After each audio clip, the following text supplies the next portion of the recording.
Okay, so today I am doing this video to show you how to embed a Google slide into Canvas. A reason that you might want to do this is, for example, if you want to do your weekly agenda, you could link to a Google slide that has your agenda on it, or you could embed the slide. The nice thing about embedding is that then your students do not have to leave Canvas to see the agenda. It's always best to keep them in Canvas if you can. And then the other nice thing about it is something that I'm going to show you when I have gotten it in here. So I'm in this demo module. I'm going to I need a place to put my agenda slide. So I'm going to first add a page. And the page is going to be called, I'm just going to call it weekly agenda. If I was going to do this for real, I would probably put the date, but this is just demonstration.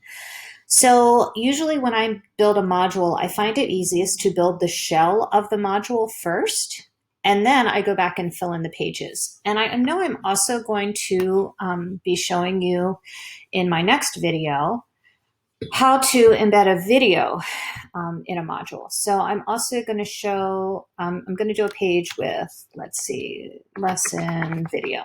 And again, I would have a better name for this, more descriptive, and it would have, a number corresponding with whatever week we were on. But for now, this is just to show you guys how it will work.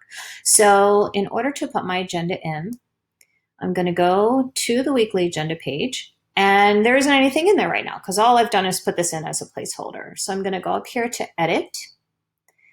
And then I'm going to use the HTML editor. It's really not scary. It's really pretty easy. So you click on HTML editor, and then I need to get my HTML code. So here's my weekly agenda slide, and this is what I want to embed. And in order to get the code that I need, I'm going to do File. I'm going to hide my little picture here so that I can see. I'm going to do Publish to the Web, and then I'm going to do Embed. Now, slide size medium is really good for Canvas. Large tends to be a little too big. They can still increase the screen size if they want to make it full screen when they're looking at it. If you're doing something with more than one slide, you can decide how quickly or slowly the slides advance, but this is only one slide, so we're not going to worry about that.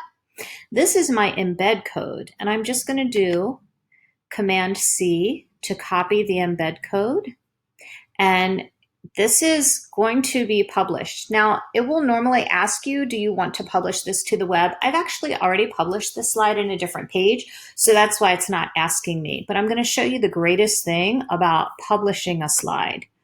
When I come back here to the HTML editor, I'm going to do Command V, and then I'm going to save it.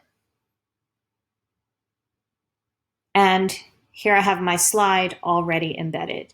Now there is a way to take out this, this little bottom doesn't really work to control this slide because there's only one slide. If you want to get rid of that, if that really bothers you, you can go back to the HTML editor and you're going to go right after this 3000, but before the quotation marks, you're going to do an ampersand, RM equal, and then minimal. Let's see if this works its magic.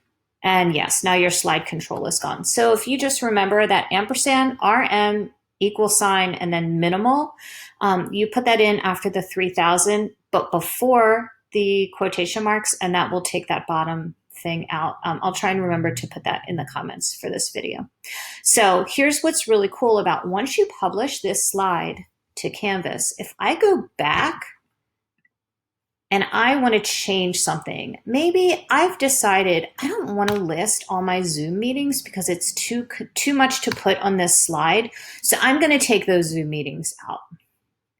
Now I'm going to go back here and I'm going to refresh. And because I published it, any changes that I make will automatically come into Canvas and I don't have to remember to go back and re-embed that slide again.